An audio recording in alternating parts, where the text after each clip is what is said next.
Welcome back to the. I've got a bit of a cold. So welcome back to Joe with a Cold, but another episode of the Beyond Worlds Book Club. I am Beyond Joe. Woo! And I'm Stephen. And today we have been. We're going to review Jim Butcher's Dresden Files Book 2. Yes. Which is called Fool's Moon. Yeah, interesting title. It's another one of those books where we're giving away.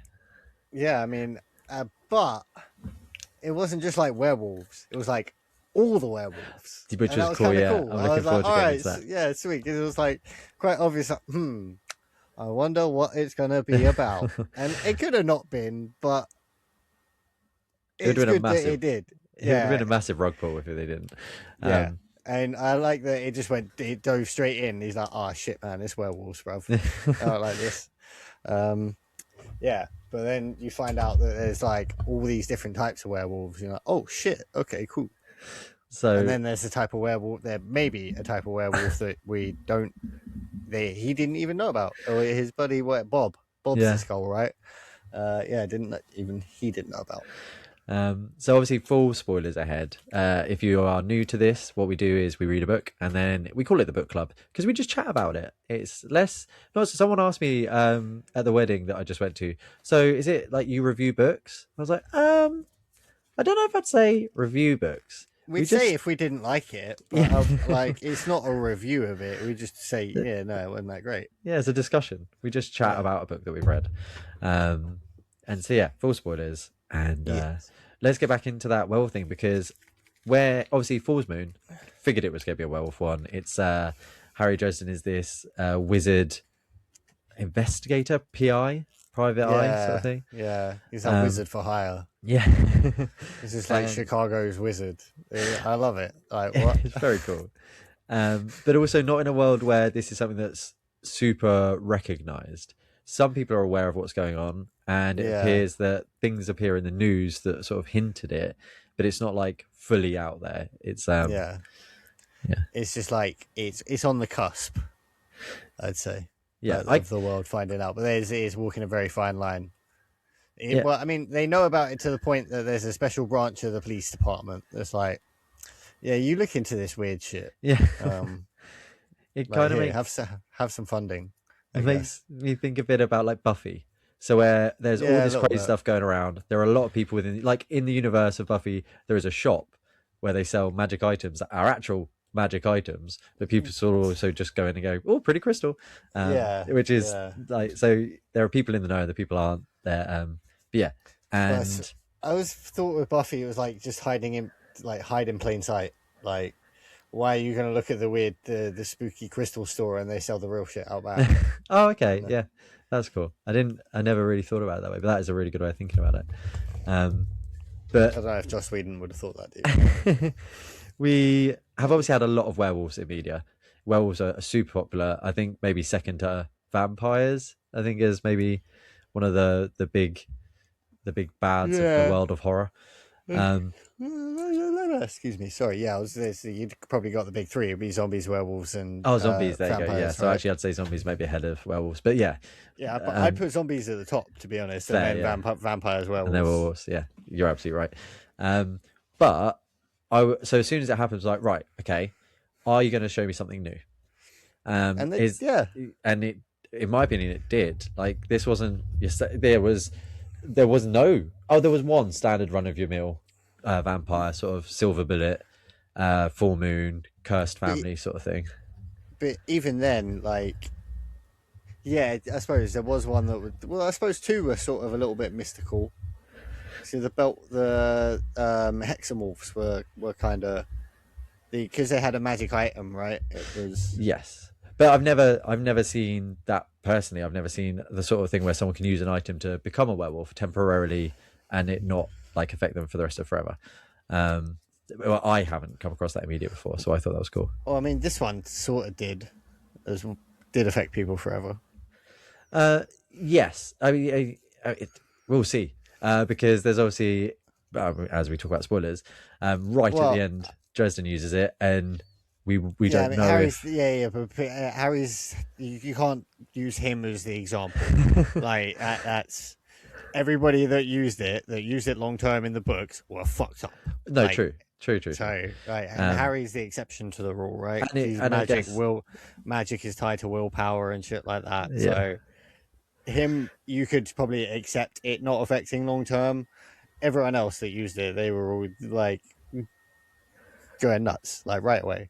Yes, fair. I think when I was discussing the long term thing, I meant more can take away the curse of the werewolf, if you like, so you can stop. Because they're in media, sometimes it's like, oh, if you bite someone else, you can pass it on, maybe that sort of thing. But this, you can, if you had the willpower, you could physically take something off. And because to get to it, there was the wolves who had belts, right? That was cool, like just that whole concept. And I didn't really see it. I had a hint that maybe that was what was going to happen, but no, I didn't see it. I didn't at all. And it was like the least talked about type. Right? It was like, there can't be that many of them belts around, right? Like, or like items, like they don't necessarily have to be belts. It could be whatever that could be on the skin, right? Yes. So it was just, I think, often used as that because it's easy. Convenient. Yeah. You could probably make like 4 belts out of one wolf, right? But yeah, the other type, the first type was like the gang, right? They were kind of a weird one. Yeah, never heard that sort of thing where you don't turn externally, you turn like internally. That was weird. But gain the strength and gain, but you don't change how you look. That's cool. I was kind of seeing like the without the transformation, I was kind of like a mix of, for me in my head, I don't know why, because they were in a bar in the dark at the start. I just kept seeing like the I Am Legend zombies, like the big guy like leading all the other ones, but with like a underworld werewolf sort of vibe to the werewolves. Like, I felt like they would have got bigger and stronger. They would have transformed a little bit, but not like gone full wolf. Yeah. So it was they were like kind of a mix of the two. So like that's what was going through my head. That's cool. And then the ones that I guess I still, well, there's actually another 2 because one of them never even got mentioned by I forgot the skull's name already, and even mentioned it once. Bob. But there was the sort of alpha team, the young bucks, if you were, who had learned to transform into werewolves by using magic. So they could sort of, for example, use an incantation and then become werewolves, which again, that's cool. So it's no full moon necessary, but you are more powerful. Same with the Hexen wolves. Moon always helps a wolf. But they didn't seem to. Yeah, they seemed the least affected by the werewolf.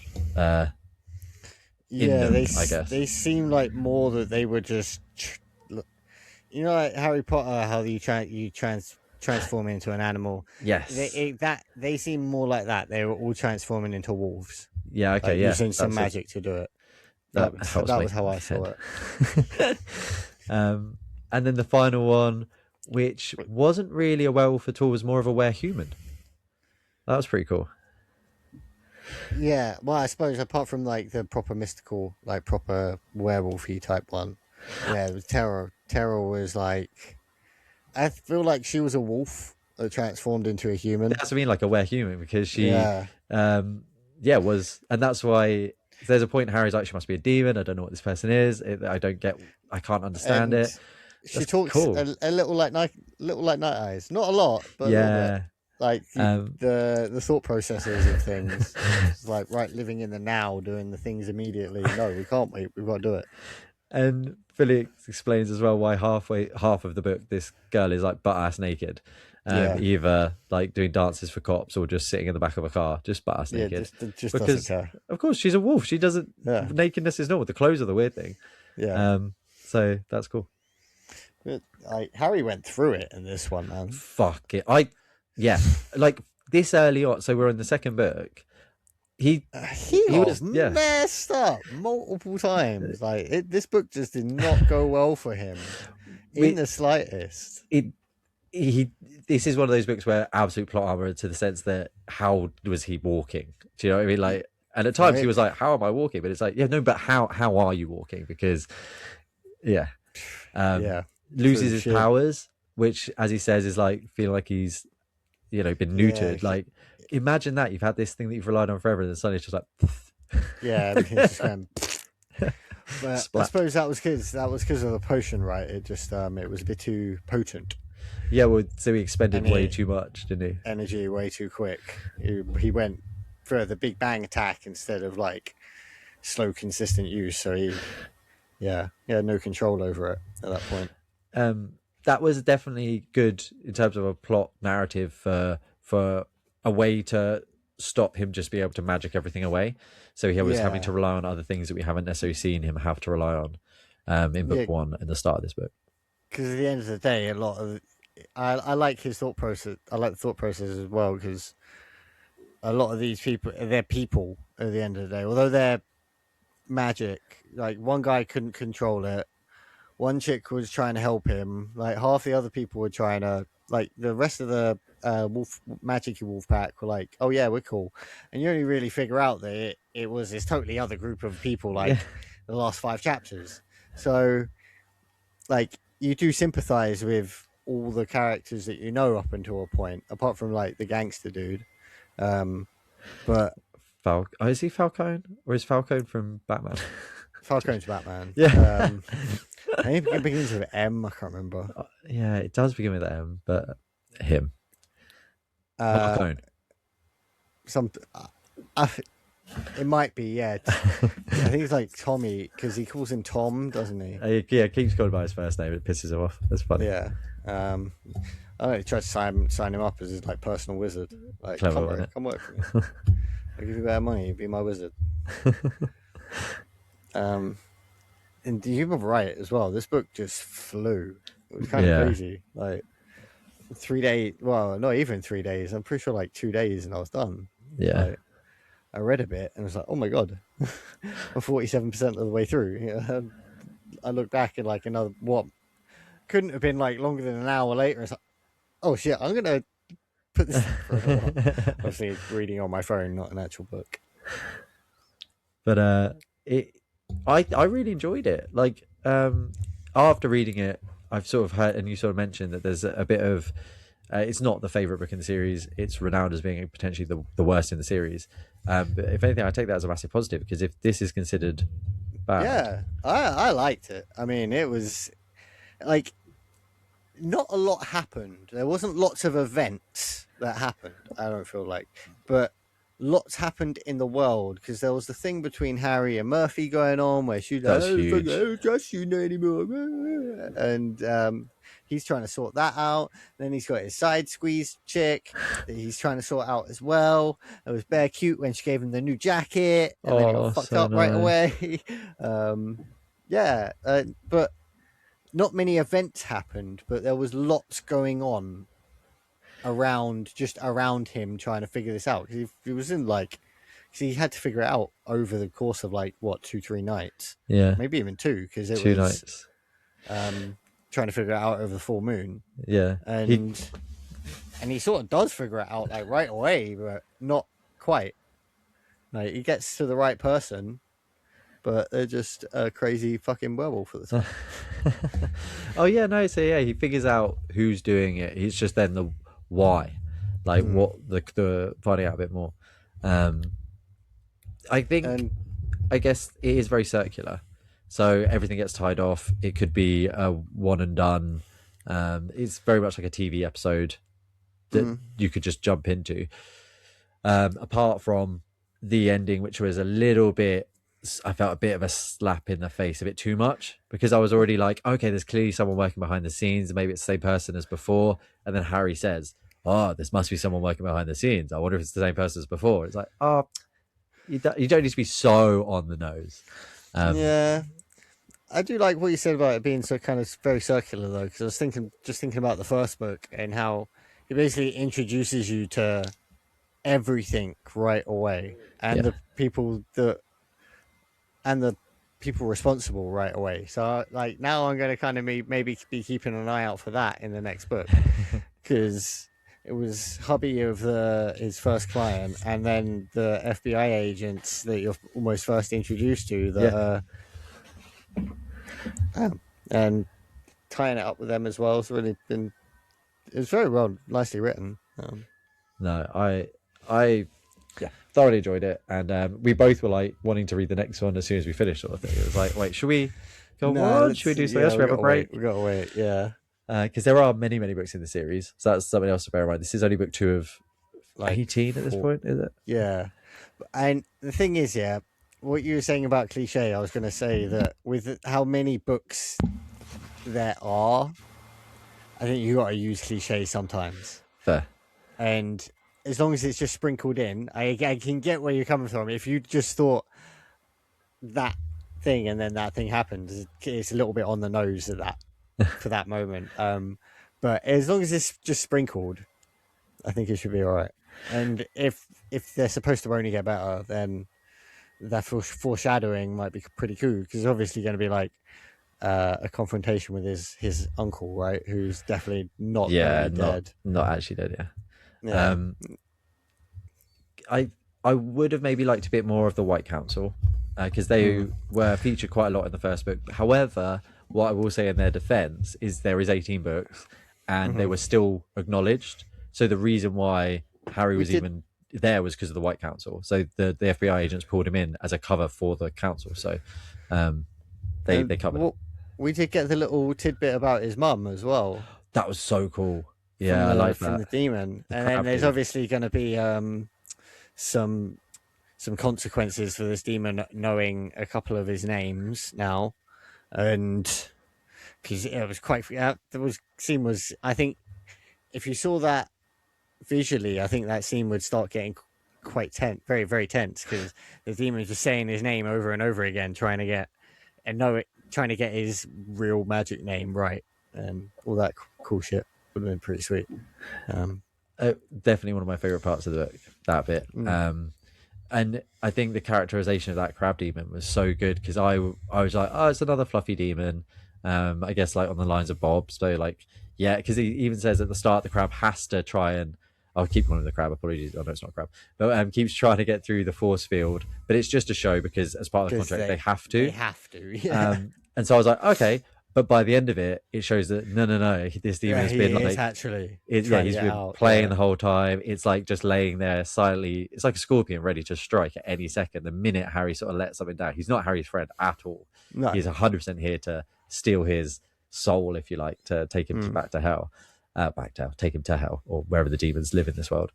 But yeah, and I wonder part of, so, and this has just come to this now, so a little bit of a theory here, but so with that crab and the mention of the mum, it's heavily implied the White Council do not allow the summoning of demons for any purpose. So even if they're to help you out, even if they're to sort of stop you killing another human, and I wonder if part of that is to try and stop Harry finding out the truth. And I wonder if there's maybe like a big White Council thing about his mum and all this stuff. So that'd be interesting to see. It definitely lays seeds. The book's good at laying little tidbits. And actually, you mentioning the mum, that's the one circular bit that isn't finished, I'd say, of the book. That and the overarching person who's whodunit, like puppeteering everything. So yeah, there is a thread left. Yeah, that was just a seed for the like next 2-3 books, I'm thinking. Or maybe book even 18. Longer. Yeah. Who knows?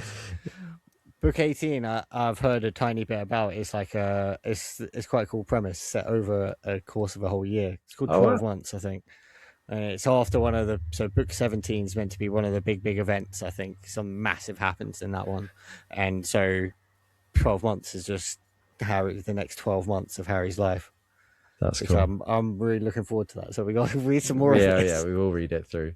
We might have to start doing the Dungeon Crawler Carl 2 at once sort of sitch, because they are short books. Yeah, relatively. Or if maybe we just we'll find some. I'm thinking my next one will, if we finish off the Farseers next, the first Farseer trilogy next. That's a massive book, so we might want a little decompression after that. Yeah, good place to have it. Maybe we'll see how you feel, but. As we've said, we want to read more. What would you say is your favorite bit of the book? What bit sticks in your memory the most?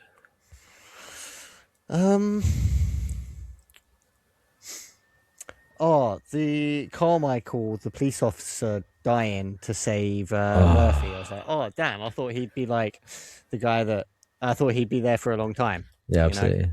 And I've been watching a TV show where there's a Carmichael-esque person, and he's just got through his like big death ordeal. One of the main characters was going to die, and it was, you'd think it would be him, but he didn't. And I was like, so because that had just happened as I'd read it, I was like, yeah, cool. You don't think he was just gonna like jump on the back of a werewolf? Yeah, that was to save Murphy, right? That was pretty. Yeah, to try and save Murphy. Again, maybe not like my favorite moment of the book, but that was quite a massive moment, I felt like. And that was like, oh damn, I didn't expect that happening. So yeah, maybe not favorite, but that was, to me, guys, just like quite a big moment that came to mind straight away. No, of course. So. Like, and what's funny is my like all time of the, well, not necessarily all time, but a really, again, sticks in the mind, super easy, is the bit just before that. So Harry goes into this prison to try and get what he knows is a classical werewolf out of the cell, because it's a full moon, he's going to turn at night. And he's sort of racing against time. He's semi-invisible, and I like that invisibility style. So he's visible, but they don't acknowledge him. Can't see him. Yeah, hidden in plain sight, like you said before, like completely hidden in plain sight. But by the time he gets to the jail cell where he is, he turns and starts killing loads of people, and that was so tense. So because he's not supposed to be there, the police want to get him. There's another bloke who's out to kill him.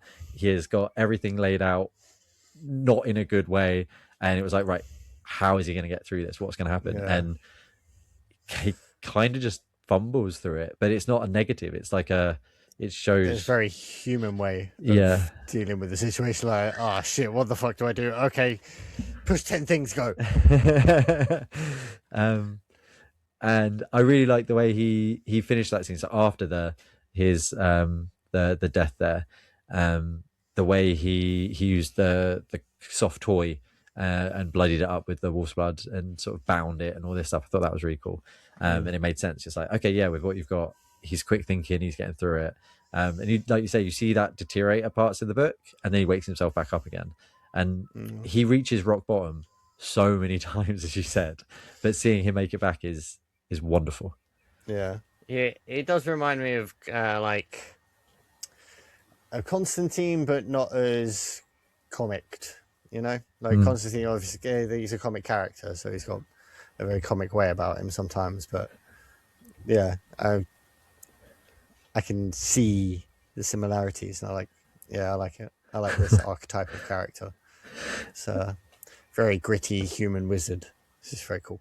Yeah. In very real settings as well. Like, it's not just like hocus pocus magic. It's like, is weird shit going on in the real world. I like that. Yeah, absolutely. Do you have a bit of the book that was maybe not your favorite, or something you were just like maybe skipped a couple of paragraphs through? Like, I didn't. Murphy in this book, I thought was an idiot. Like, yeah, I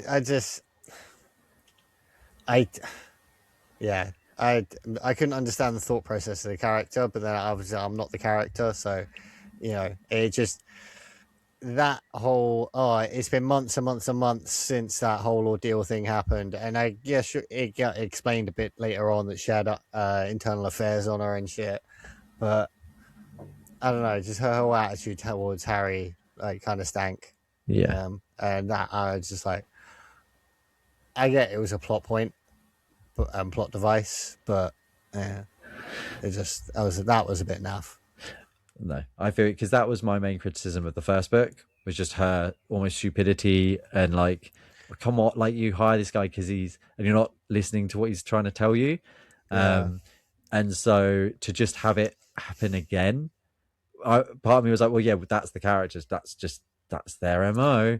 But then to flip flop as well, so to be like, this is you, I'm arresting you, blah blah blah, and the next time she sees him with the werewolf, I would think that if she's thinking along the line, she'd be like, you let him out, you did this. She was acting like, oh, I've suddenly trust you because you're, it's like, no. If anything, your character would double down on the distrust of Dresden at that point. Yeah. I just found it a bit strange. Yeah, she was just a bit naff, this book. Yeah. That was for me. I did like the little interaction at the end, it was a bit convoluted. Well, I say a bit, quite convoluted. But when Harry sort of thinks he's been shot by her, and at the end she's like, "Wait, you thought I'd shoot you? Like, what the fuck?" He's like, well, "Yeah, you have arrested me a couple of times. You have literally said, and you told me you were going to shoot me, so I thought you shot me." Soz, like that's like, come 1 + 1 = 2. Like, yeah, you're doing some 1 + 1 = 17 maths as well through this whole book. Like, you're pointing a gun at me, and I don't know there's something behind me, and then you shoot. I'm like, what? How do you not think I didn't think you shot me? But that's, and then you just mentioned that. I never thought that much through, because that convolutedness, she's telling him to get down, he's telling her to get down. Well, he's not, but he needs her to get down. There's enemies coming from the behind of both of them. It is a lot of just like, okay, I get it. And then at the end, the little, I can see his eyes and he's saying sausages for killing all these people. And it's like, okay, I get there's the mysticism. I get there's the soul sort of transfer and stuff like that. But also, I didn't know that Harry Dresden had the power to like slow time. So everything happens like the second he's shot, he's like, oh, no, I understand everything. I did like the little internal monologue bit where he talks to himself. That was quite cool as well. Which bit was this thing? Where he's proper fucked up and then he goes into his subconscious. Oh yeah. I like that. He meets himself. Yeah, and like, yeah, that was cool. That was cool. Because do you know, is that actually like some magical willpower shit going on, or was he just like fucked up? And it could be either. We'll see what happens later on. Another bit that's, so we're just gonna, as we do, talk about the book. What do you think about the bit where he is a werewolf? So, well, he's a wolf. So he puts on a belt himself, touches it, decides like, this is my last hurrah. I don't have anything left. My quiver is empty. So he turns himself into a wolf, and what a wolf he is! Like, he is a super wolf. He is to be feared. Yeah, I feel like his magic like enhanced it. Yeah, because his willpower over the wolf's willpower kind of just like they kind of mingled and enhanced and did some combo move. Yeah. And yeah, nearly doesn't snap out of it. Nearly does a murder as a wolf, eats someone. Yeah. And that bit I also thought was a bit unclear, because part of me was like, wait, didn't he just like kill someone a few minutes ago? Hold on, I had to go back and be like, oh, okay, I guess that wasn't him. Someone came and stole the kill that he was about to do. Okay, well then, but he didn't seem as bothered then as he does now. All right, whatever. But yeah, it was a cool little sort of a bit, if you like, seeing him really reach the edge, because it was quite interesting. And again, it wasn't something that hit me at the time of reading, but post reading the book and sort of reflecting on it. Sometimes I like to think, okay, what were the bad guys like in this book? So I will call him Falcone. That's not his name, but it's the equivalent of mob boss with, ties to everyone. Is you're never getting him behind bars because he has the FBI in his pocket and stuff. He is kind of one-sided still. It's, there's clearly something under there bubbling, but otherwise he's that character. It's quite clear. But the FBI agents, specifically like the lead agent, what I found interesting is Harry was talking throughout the book of like, oh, what would happen if I go too far? What would happen if I just started killing people with my powers to like save people and blah, blah. And he wanted to get rid of the Falcone character. And he was like, I wish I could just kill him right here, but then I'm going to be as bad as him. But then it would stop so many deaths and this horrible empire he's got. Well, the FBI agent is Harry if he did that. If he went, you know what? No, I want to, and it shows that the power corrupted. It didn't, it just as he thought it would. It didn't, enhance the situation where suddenly he was like only hurting the evil. And even though that was what he was saying, he's like, no, this guy hurts so many people. It's like, yeah, and you've just killed fucking some homeless guy. Like, chill out, brother. You're as bad as he is. And now you're going to kill me. What have I done? Fuck this. There's kids out there. Like, chill your beans. Yeah. So I liked that I thought it was like a reflection of what Harry could have been. And I thought that was cool. Yeah. Yeah. Full me. Book. Cool, I like Harry. I like Harry's character. Yeah. I kind of want to try find the Dresden Files to watch again. See how far I can make it through. It makes me want to watch it. because like I said before, I do like the guy that plays him, and I feel like, apart from like the hair and the jacket, I feel like he feels like quite a faithful adaptation. I don't know. I can see it. I don't think I've watched enough. I need to watch a bit more. But yeah, I think because I have a specific vision of Harry, I think it would be hard for anyone to do. The books are certainly darker. The series feels like more Monster of the Week sort of Yeah, style. Okay. So maybe a little bit take it a little bit less seriously, maybe. But it might be nice to like sort of just have more of that world, because as you said, it's a cool world, and very excited to read the next one. Speaking of next ones, sticking with the mystery, right? Yeah. So I think it was on sale, which is what made me be like, yeah, let's get in here. I'm going to pull it up one more time. I did Google it before just to confirm the author, because it's quite long. So Drop of Corruption by Robert Jackson Bennett. So that's book 2. I don't know what the series is called, if it's the name of it, but it's the sequel to A Tainted Cup, which we've read before. So we're getting heavy into our series now. We've got a couple of them going, as you sort of mentioned there, the Farseer trilogy. We've got Dresden. We did a huge amount of 100 Quarter Car, and so this book is relatively new as well. So I'm quite excited to get back into this world, see if there is, more of these titans sort of lurking out in the waters, and just to see what happens. So yeah, more mysteries, more Sherlock Holmesiness. This time a duo as well, rather than a solo person going out. So yeah, this one it's been cool. It's been cool so far. Yeah, I've read a little bit, and I don't regret the pick. I'll put it that way. So yeah, it's a slower read for me. Oh yeah, no, I'm taking my time with this one. Let's see, how far are we? I'm like quarter way through. Oh, okay, yeah, I'm 20, so not far off. Do you know what? Not to this won't spoil anything. I'm keeping an eye on that little lead bead. Okay. That little lead bead to drop. It's a drop of lead. I don't know, but that little lead bead, I'm sure. We'll have to re-look into that when we discuss the book. Yeah. But yeah, if you want to see us until then, check us out on our Twitch streams, Steve_ZCT and me at Beyond Worldz. Come check us out. We play games. Stephen, how's PoE2?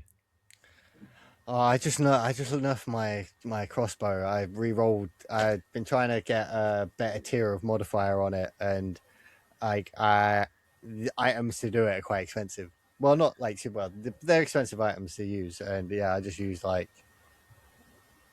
nearly 15 of them, and I got really lucky on the last one as well.